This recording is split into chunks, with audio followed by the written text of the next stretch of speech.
नमस्कार विद्यार्थी मित्रों।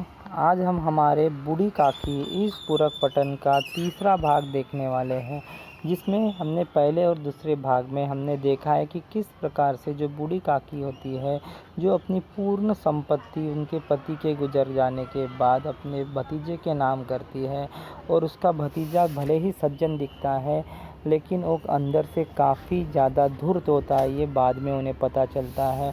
और उनकी जो पत्नी होती है रूपा, वो भी बोलने में काफ़ी तेज़ होती है, जिसके वजह से जो बूढ़ी काकी है उन्हीं के घर में खाने के लाले पड़ते हैं। बूढ़ी की काकी के वजह से ही जो बुद्धिराम है और उसके पत्नी को उनकी संपत्ति के तरफ से 150 से 200 रुपये की वार्षिक आय होती है।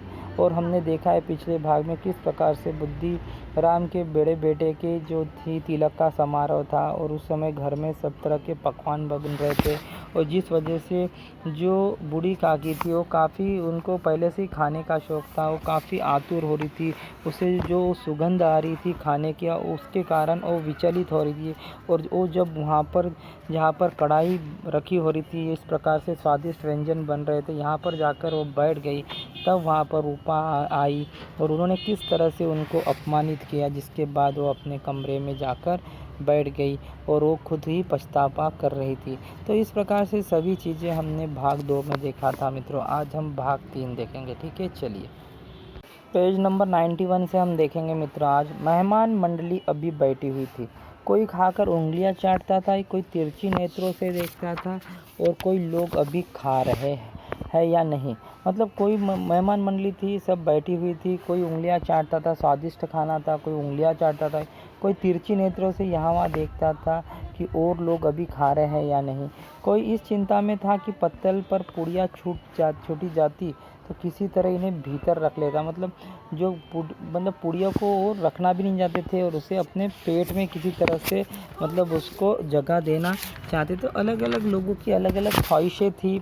कोई दही खाकर जीभ चटकारता था, परंतु दूसरा दोना मांगते संकोच करता। कोई मतलब दही खाकर जीभ को चटकारता था, परंतु दूसरा दोना मतलब दूसरी कटोरी मांगने के लिए संकोच करता था, कि इतने में बूढ़ी काकी रेंगते हुए उनके बीच में जा पहुंची। आपने पहली बार देखा था कि बूढ़ी काकी जब पहुंची थी, तो जो रूपा था, उन्होंने उसका काफ़ी अपमानित करके उन्हें कोठरी में भेज दिया था। फिर से वो बेचारी हिम्मत करके कई समय के बाद उसे लगा कि अभी सब मेहमान चले गए, सभी ने खाना खा लिया, तो फिर से वहाँ पर पहुँची रेंगते हुए, किसी तरह से धीरे धीरे पहुँची।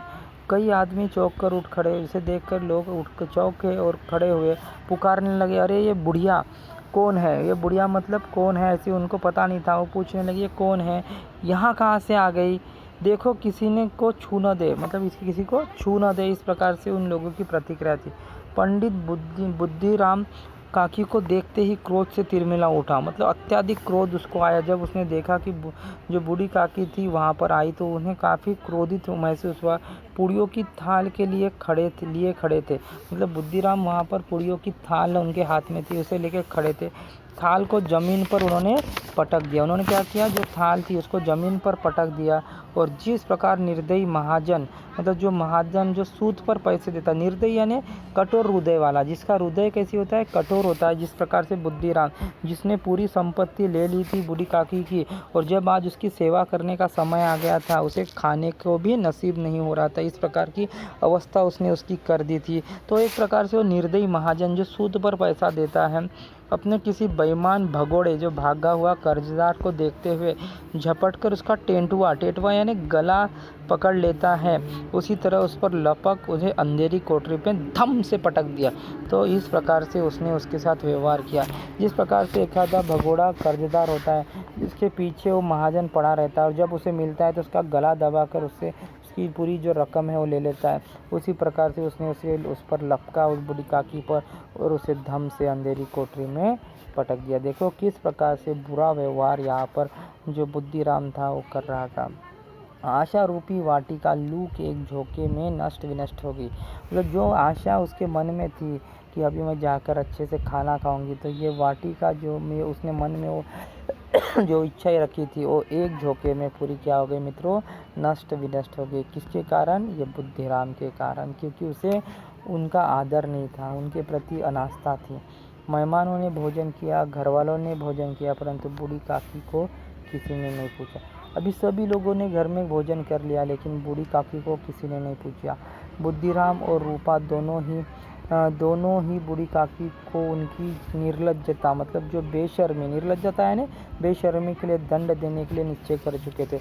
मतलब बुद्धिराम और रूपा दोनों पति पत्नी ने ये निश्चय कर लिया था कि जो बेशर्मी बूढ़ी काकी ने की, उनको जरूर उसकी सज़ा मिलनी चाहिए, दंड देना चाहिए उन्हें। तो उनके बुढ़ापे पर, दीनता पर, हस्त ज्ञान पर किसी को करुणा नहीं आई। अकेली लाडली उनके लिए कूट रही थी। मतलब वो इतनी बूढ़ी थी तो उनके बुढ़ापे पर भी किसी को दया नहीं आई। उनकी दीनता, दया जो उनकी अवस्था थी उस पर भी हत ज्ञान, मतलब वो इस प्रकार की थी। हत ज्ञान यानी बाल बुद्धि, मतलब उनके जो व्यवहार था वो बाल व्यवहार था। मतलब उनकी जो बुद्धि थी वो बच्चे समान थी। तो मतलब उन्हें कुछ भावना शून्य थे, उनको कुछ समझ में नहीं आता था। उन्हें जो लगता था वो करते थे। जैसे बच्चे लोग होते हैं ना, उनको हम कितने भी बार बोले तो फिर से उसी प्रकार से, तो उस प्रकार की थी बेचारी। तो लेकिन उस पर किसी को करुणा यानी दया नहीं आई। सिर्फ अकेली लाडली थी जो उनके लिए कूट रही थी, मतलब एक प्रकार से मन ही मन चीड़ रही थी। लाडली को काकी से अत्यंत प्रेम था। लाडली जो थी उन्हें काकी को से अत्यंत प्रेम था। बेचारी भोली लड़की थी। वो जो थी वो लड़की काफ़ी भोली थी। बाल विनोद और चंचलता उसमें गंध तक नहीं था। मतलब वो काफ़ी भोली थी, उसमें बाल विनोद जैसी जो नटखटता या चंचलता, अस्थिरता होती है वो उसमें बिल्कुल नहीं थी। उसका गंध भी नहीं था उसमें, उसका कोई मतलब ये किसी रूप का उसका जो स्वभाव नहीं था। दोनों बार जब उसके माता पिता ने काकी को निर्दयता, मतलब बड़े ही क्रूर पद्धति से उसे घसीट कर लेके गए, तो लाडली का हृदय ऐंठ कर रह गया। ऐंठ कर यानी एक प्रकार से पिघल कर रह गया, मतलब उसके मन में। तो उस प्रकार से उनका जो हृदय था वो बहुत ही परेशान हो चुका था जब नानी जो काकी थी उसको निर्दया से घसीटता गया। देखो छोटे से बच्ची को ये समझ पा रहा था, लेकिन जो माँ बाप थे उन्हें ये समझ, जिसके ऊपर वो ऐश कर रहे थे, मतलब मज़ा कर रहे थे, वो उन्हें समझ में, वो झुंझला रही थी। वो काफ़ी चिढ़ रही थी, झुंझला रही थी कि ये लोग काकी को क्यों बहुत सी पुड़िया ने, उस छोटी सी लड़की को, लाडली को ये समझ में नहीं आ रहा था, घर में इतना तो पकवान बना है, सब लोग खा रहे हैं, तो अपने घर का ही सदस्य ऐसा भूखा क्यों है, उसे पुड़िया क्यों नहीं दे रहे हैं। ये उस बाल मन को समझ में नहीं आ रहा था कि इतनी तो पुड़िया बची है, इतना तो खाना बचा है, फिर क्यों नहीं दे रहे मेरे माँ पिताजी उसे। तो ये उसके समझ से परे था। उसने अपने हिस्से की पुड़िया बिल्कुल नहीं खाई, लेकिन उसने भी क्या किया, जो लाडली थी, छोटी सी बच्ची थी, उसे भूख लगी थी, लेकिन उसने अपने हिस्से की पुड़िया नहीं खाई थी। वो अपनी गुड़ियों की पिटारी में बंद कर रखी थी। पिटारा आता ना, छोटा सा डब्बा सामान, उसमें उसने उसे पुड़ियों को बंद कर रखा था। उन पुड़ियों को काकी के पास ले जाना चाहती। उसे लगता था कि उसको अपने हिस्से की जो पुड़िया थी उसे वो काकी को खिलाना चाहती थी, और उसने वो पुड़ियों को उसके पास ले जाना चाहती। उसका हृदय अधीर हो उठा था। अधीर यानी व्याकुल हो गया था। किसके लिए? दादी के लिए, काकी के लिए उसका हृदय व्याकुल हो रहा था। एक छोटी बच्ची का भी तो मन तो पिघल रहा था, लेकिन जो माँ बाप था उन्हें उनकी बिल्कुल चिंता नहीं हो रही थी। देखो कितना अच्छा हृदय वाली बच्ची थी वो। बूढ़ी काकी मेरी बात सुनते ही उड़ बैठेगी। पुड़िया देखकर कैसी प्रसन्न, वो सोच रही थी कि बूढ़ी काकी जो थी मेरी बात सुनते ही उड़ बैठेगी, और जो पुड़िया थी उन्हें देखकर कितनी प्रसन्न होगी। ये जो इच्छाएं थी, ये जो एक वो मन में सोच रही थी बच्ची, मुझे खूब प्यार करेगी, और फिर वो मुझे खूब प्यार करेगी क्योंकि मैं उनके लिए बचा कर जो तो पुड़िया थी वो लाई हुई। रात के 11 बज गए थे, अभी रात के 11 बज गए थे। रूपा आंगन में सो रही थी। लाडली की आंखों में नींद नहीं आती, लेकिन लाडली की आंखों में नींद नहीं थी। क्यों नींद थी? क्योंकि वो व्याकुल थी कि मेरी बूढ़ी काकी भूखी है और मैं कैसी है, लोगों ने तो बहुत पेट भर खाया, मेरी बूढ़ी काकी भूखी है तो मुझे नींद कैसी आएगी। काकी को पुड़िया खिलाने की खुशी उसे सोने में, उसे काफ़ी खुशी होने वाली थी कि वो जो बूढ़ी काकी थी उसके लिए पुड़िया उसे देने वाली थी, तो उसे उस वजह से उस विचार के कारण उसे नींद नहीं आ रही थी। उसने पुड़ियों की पिटारी सामने ही रखी थी। जब विश्वास हो गया कि अम्मा सो रही है तो उसने अपनी पिटारी उठाई और बूढ़ी काकी की कोठरी की ओर चली गई। और जब उसे पता चला कि अब उसे विश्वास हो गया कि मेरी माँ जो थी वो पूरी तरह से सो चुकी थी, तब उसने वो पिटारी उठाई और बूढ़ी काकी की कोठरी की ओर उसे वो खिलाने के लिए वो पूड़ियों वाली कोठरी की ओर चली गई। सहसा कानों में आवाज़ आई, सहसा मतलब अचानक कानों में आवाज़ आई, काकी उठो मैं पुड़िया लाई हूँ। काकी को आवाज़ आई कि अच्छा उठो पुड़िया लाई हो। काकी ने लाडली की बोली पहचानी। काकी उसकी बोली पहचानती क्योंकि वो उसकी मतलब प्रिय भी थी। चटपट उठ बैठी, दोनों हाथों से लाडली को टटोला, मतलब पूरा देखा उसने उंगलियों से, मतलब टटोला कि सच में लाडली है ना। उसे गोद में बिठा लिया, फिर उस लाडली को गोद में बिठा लिया। लाडली ने पुड़िया निकाल कर दी। लाडलिया ने अपनी जो भी पोटली थी उसमें से वो पुड़िया निकाल कर उसे दी। काकी ने पूछा क्या तुम्हारी अम्मा ने दी है? काकी को लगा कि उसकी अम्मा ने दी है। लाडली ने कहा नहीं, यह मेरे हिस्से की है। उसने कहा नहीं, मेरी ये तो मेरे हिस्से की है, जो मैंने नहीं खाई वो मैंने आपके लिए लाई हूँ। काकी अब पूड़ियों पर टूट पड़ी। उसे इतनी भूख लगी थी, इतनी व्याकुल थी भूख से कि जब उसे पुड़िया सामने दिखी तो उस पर टूट पड़ी। 5 मिनट में पिटारी खाली हो गई। पिटारी में जितनी पुड़िया उसने लाई थी वो सब उसने 5 मिनट में खाली कर दी। तो ये जो पुड़िया पिटारी में थी ना मित्रों, ये सब उसने क्या कर दी, 5 मिनट में क्या कर दी, खाली कर दी। क्योंकि उन्हें भूख ही इतनी लगी थी और इतनी स्वादिष्ट पुड़िया थी तो वो अपने आप को रोक नहीं पाई। लाडली ने पूछा काकी पेट भर गया? तो लाडली बेचारी छोटी बच्ची थी, उसने पूछा काकी पेट भर गया? जैसे थोड़ी सी वर्षा ठंडक के स्थान पर और गर्मी पैदा कर देती है। मतलब थोड़ी सी जब बारिश होती है तो वो क्या करती है, ठंडक नहीं पैदा करती। आप देखते हो बारिश के मौसम में अगर थोड़ी सी बारिश गिरती है तो और ज़्यादा गर्मी पैदा होती है, मतलब और अपने को लगता है कि और ज़्यादा बारिश होनी चाहिए, और ज़्यादा बारिश होगी तो मौसम में ठंडावा आएगा, इस प्रकार से हमें लगता है। तो उसी प्रकार से उसकी जो भूख थी तो इतनों से खाने से उसकी भूख जो थी और बढ़ गई थी, उसकी जो शुदा थी और बढ़ गई थी। उस भांति इन थोड़ी सी पुड़ियों ने काकी की शुदा यानी उसकी भूख और इच्छा, खाने की जो इच्छा थी और उत्तेजित कर दी, और ज़्यादा उसने बढ़ा दी थी। मतलब उसको मुंह को लग गया था और मुंह को लगने के बाद उसकी इच्छा, दादी काकी की इच्छा और बढ़ गई थी। बोली नहीं बेटी, जाकर अम्मा से और मांग लाओ। और वो कहने लगी कि नहीं बेटी, मेरी भूख नहीं गई है, आप एक काम करो, आप अम्मा से के पास जाओ और फिर से थोड़ी सी पुड़िया मांग कर। लाडली ने कहा अम्मा सोती है, जाऊंगी तो मारेंगी। तो वो कहने लगी कि नहीं, अम्मा सो रही है, अगर मैं उसे जगाऊंगी तो मारेगी। काकी ने फिर पिटारी को टटोला कि उसमें कुछ पुड़िया बची है कि नहीं। उसमें कुछ खुरचन गिरे थे। खुरचन यानी जो टुकड़े होते हैं पूरियों के, वो गिरे हुए थे। उन्हें निकाल कर वह खा गई। तो कुछ खुरचन के टुकड़े गिरे थे, उसे निकाल कर वो खा गई। बार बार ओट चाटती, चटकारे भरती, मतलब जो भी उसके जो जीवा पर था स्वाद वो लेती। हृदय मसोस रहा था, उसका जो हृदय था वो मसोस रहा था। मसोस यानी मन की इच्छा मन ही में दबाना, मतलब भूख बहुत लगी थी लेकिन उसके मन की इच्छा वो सब मन में दबा रही थी। और पुड़िया कैसी खाओ, और उसे इच्छा हो रही थी कि अभी और पुड़िया कैसी खाओ। अभी उसके जुबान पर तो लग गई थी, उसका मन जो है उसी में, मतलब उसकी इच्छा ही हो रही थी लेकिन वो उसे दबा रही थी, मसोस रहा था उसका मन। संतोष सेतु जब टूट जाता है तब इच्छा का बहाव अपरिमित हो जाता है, मतलब संतोष का बांध। तो संतोष सेतु यानी एक प्रकार का बांध, जो मतलब हमारे संतुष्टि का बांध है। मतलब जब हमारी संतुष्टि हमें किसी चीज़ से नहीं होती है, हमें फिर हम अमर्यादित चीज़ों के लिए इच्छाएं करते हैं, जब टूट जाता है, मतलब हम जब स्वार्थी बन जाते हैं कि नहीं, तो उस प्रकार से उसका संतुष्टि का भाव जो सेतु था, बांध यानी कैनल टूट चुका था। अब तब इच्छा का बहाव, जो उसका जो बांध टूटने के बाद जो पानी का बहाव अपरिमित हो जाता है।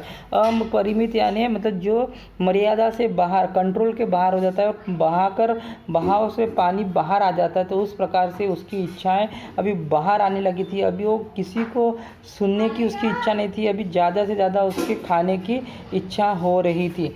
मतवालों को मद का स्मरण उन्हें मदान्ध बना देता है। जैसे जो मतवाले होते हैं, जो शराबी लोग होते हैं, है कि नहीं। शराबी लोग जो होते हैं उनको जो मद है, जो शराब है, उसकी अगर याद भी आ जाती है तो उससे वो मदांध हो जाते हैं, उससे वो पूरी तरह से उसके अच्छे या बुरे की वो सोचते नहीं हैं कि ये अच्छा है बुरा है, विवेकहीन हो जाते। मदांध यानी विवेकहीन हो जाते, वो अच्छा है बुरा ये नहीं सोचते और उसको सिर्फ पाने की कोशिश करते हैं। उसी प्रकार से दादी की मतलब ये इच्छा हो गई थी पूरी तरह से, वो उसके भूख से मदांध हो चुकी थी। काकी का अधीर मन इच्छा के प्रबल प्रवाह में बह रहा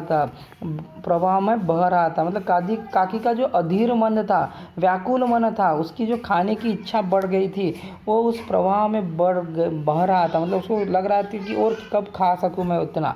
उचित अनुचित का विचार जाता रहा। मतलब अभी उसे ये नहीं समझ रहा था कि ये विचित है अनुचित है, लेकिन उसे तो भूख लगी थी, तो वो उसके सोच के परे था।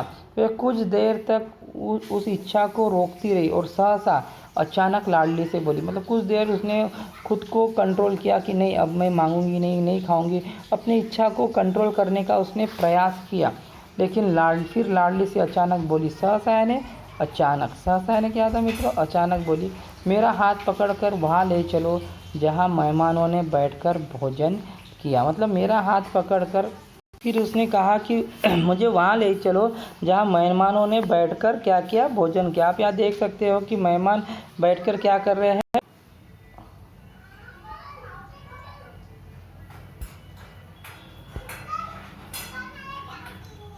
खाने के बाद बचे हुए पत्तल होते हैं, जैसे यहाँ पर आपको नज़र आ रहे हैं, तो इस पत्तल के पास जाकर बिठा दिया।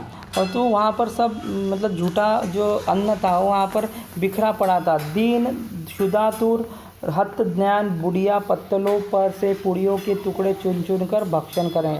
बेचारी दीन दयाहीन, मतलब बेचारी जिसको दया की इच्छा थी, इस प्रकार की शुदातुर शुदातुर यानी भूख मिटाने के लिए जो अतिशय आतुर थी, बहुत ही आतुर थी कि उसकी भूख किसी तरह से मिट जाए। और हत ज्ञान मतलब बाल बुद्धि वाली, उसे कुछ अभी समझ नहीं था कि वो क्या कर रही थी, उसे खुद भी नहीं समझ रहा था।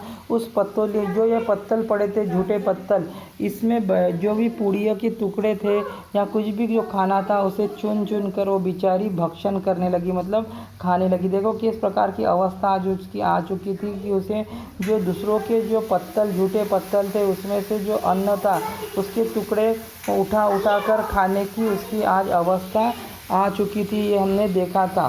तो और दही कितना स्वादिष्ट था, और वहाँ पे सोचने लगी कि ये दही कितना स्वादिष्ट है, कचौड़ियाँ कितनी सलोनी है, मतलब कितनी अच्छी है, खस्ता कितना सुकोमल है, ये सब सोच रही।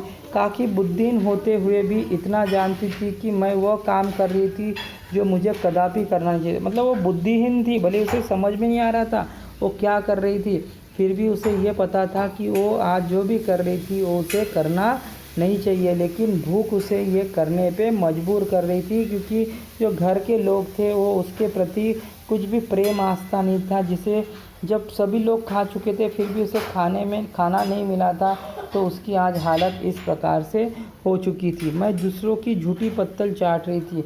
आज उसकी इस प्रकार से अवस्था आ गई थी मित्रों कि वो दूसरों की जो झूठी पत्तल थी वो चाट रही थी। देखो आप यहाँ पर वो झूठी पत्तल चाट रही थी, उसमें से उठा कर वो खा रही थी। मैं दूसरों की झूठी पत्तल चाट रही थी, परंतु बुढ़ापा तृष्णा यानी प्यास रोग का अंतिम समय।